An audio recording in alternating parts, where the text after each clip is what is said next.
শহর বোলপুরে এলেই আপনি দর্শন করতে পারবেন কেদারনাথ মন্দিরের।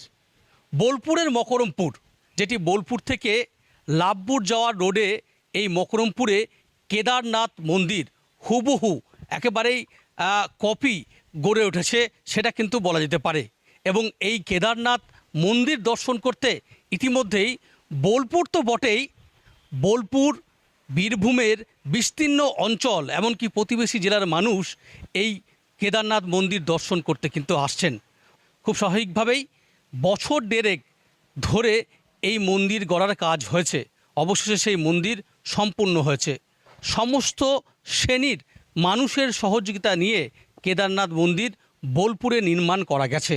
দেখুন, সবার সহযোগিতা ছাড়া এই মন্দির করা সম্ভব ছিল না। যেমন কেদারনাথের সেবকবৃন্দরও সহযোগিতা পেয়েছি, যারা তৈরি করেছে, রাজমিস্ত্রি, মালবের মিস্ত্রি, যারা দান করেছে, কি যে ভক্তবৃন্দ নানানভাবে আমাকে মানসিকভাবে সাহায্য করেছে। অল্প সময়ের মধ্যে আমরা 1.5 বছরের মধ্যে মন্দির বানাতে সক্ষম হয়েছি। মিস্ত্রিদের কোনো এস্টিমেট ছিল না, ইঞ্জিনিয়ার যারা কাজ করেছে তাদের এস্টিমেট ফেল করে গেছে। 4 টাইমস এস্টিমেট থেকে 4 টাইমস খরচা হয়েছে। এই কেদারনাথ মন্দির, উত্তরাখণ্ডে যে কেদারনাথ মন্দির আছে সেই একই ধরনের কেদারনাথ মন্দির এখানে তৈরি হয়েছে।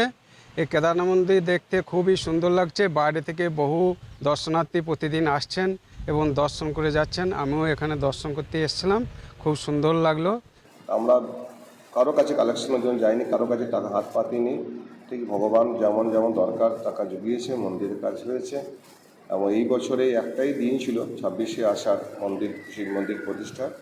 সেদিনই আমরা করতে পেরেছি।